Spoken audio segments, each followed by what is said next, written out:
And we have a slight problem, that is our speaker's not here. But our understanding is he is on his way from the hospital.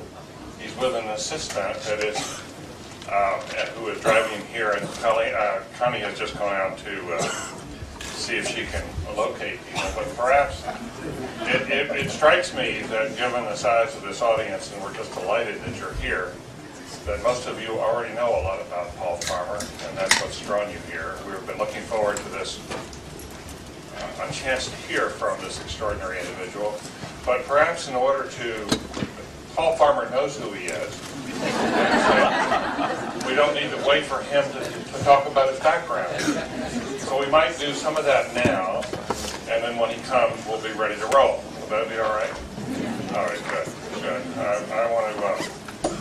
So I'm David Gergen, and I want to welcome you here on behalf of the Center for Public Leadership, which is sponsoring this event. And happily, we have co-sponsors that include the Partners in Health, the Hauser Center for Nonprofit Organizations, the Carr Center for Human Rights, and the Harvard School of Public Health, which has increasingly become a partner of the Kennedy School on a number of projects. We have a short audio tape that we plan to play you, and perhaps that will give you some better flavor for Paul Farmer. I can only tell you that I didn't know much about him until some months ago when I started hearing about this individual who was just transforming people's lives. And he kept coming up and telling me, do you know about Paul Farmer? Do you understand what he's doing? And I didn't. And then began to learn, and then shortly thereafter, the Tracy Kidder book appeared. And as you know, Tracy Kidder is a Pulitzer Prize winner and has written a number of wonderful books. And he set off to write a book about something else and discovered Paul Farmer. And wound up writing the book called Mountains Beyond Mountains, The Quest of Dr. Paul Farmer, a man who would cure the world.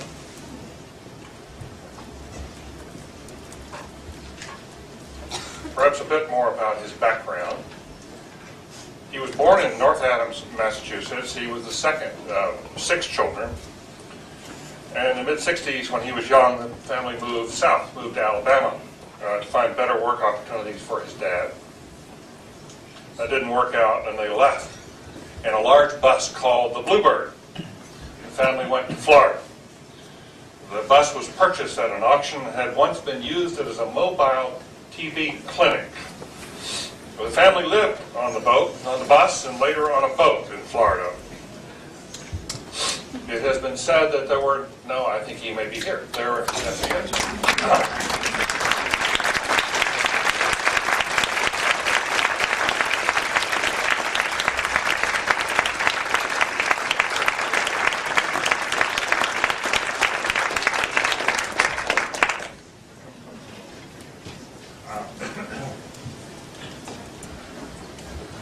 I was just saying, Dr. Farmer, that it's been said that there were no couch potatoes in your family when you were young because there was no couch.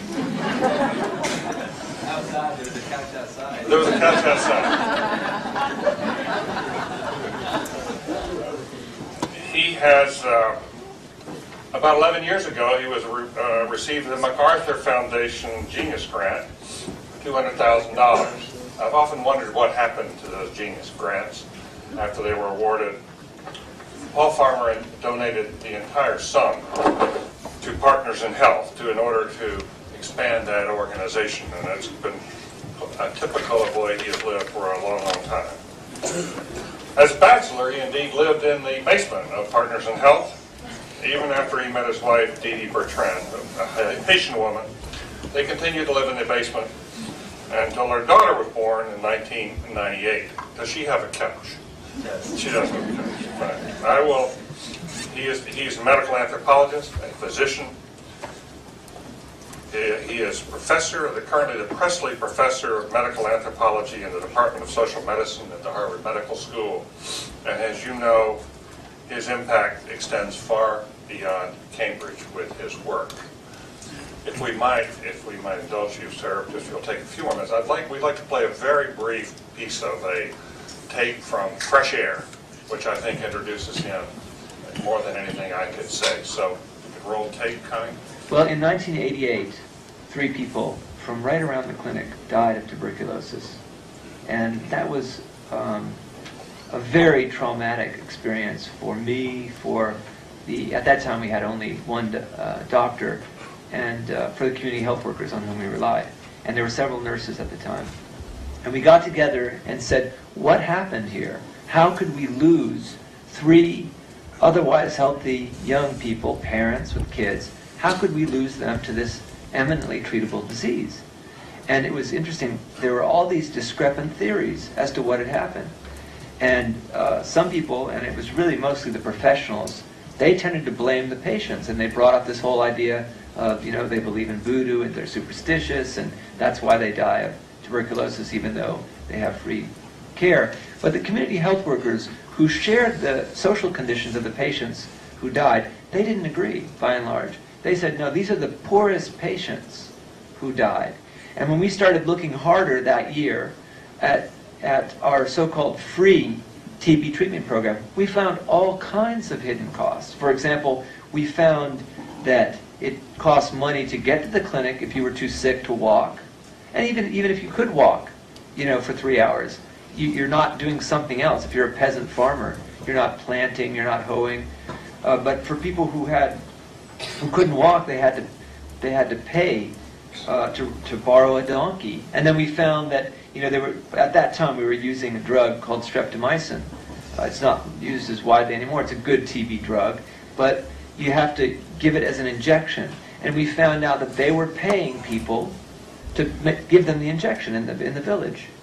And so what we did is we just eradicated every single barrier to free care, and then we felt we could have an honest conversation, but only after we made the care really free to the patient could we have an honest discussion as to why these people died.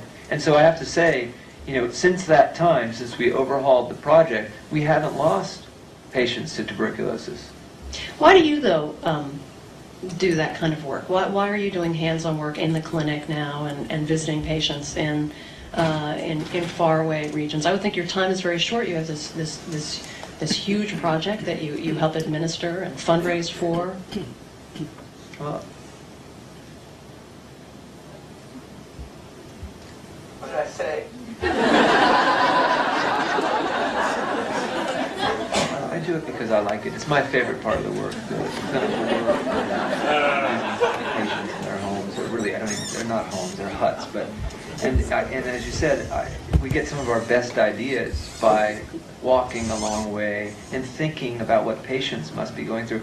If I could give you one example, I remember the day distinctly that I ran into a patient who had a child on her arm, and the child I think was about 3, and she had come from the clinic, and I offered, because she looked the woman had looked sick herself, and the child was sick, and she had not been seen at the clinic. She brought her kid there, and I said, can I help you carry the baby? And she threw me this look, first of all incredulous and then grateful. And it was a 3-hour hike to her home village. And after a half an hour of carrying this 3-year-old, who was a malnourished child, my arm started to hurt. And after an hour of carrying that child, my arm was really killing me. And so, I being not sick, I did make it all the way to that village, the rest of the way with the kid on my arm. And I sat down and I was fanning myself with a piece of paper I had, and I said to her, well, my arm hurts from carrying that child, from carrying your baby. Doesn't it hurt your arm? And she said, if I go to your clinic with one of my children, one of my infants, my arm hurts for weeks afterwards. And it had never occurred to me before. I never thought about it. And I can think about all these things I learned from, on the way to these villages that are obviously very far away from the fundraising or the international conferences or the work that is regarded as really important by some. But I think you do learn things by sticking close to the patients and their conditions.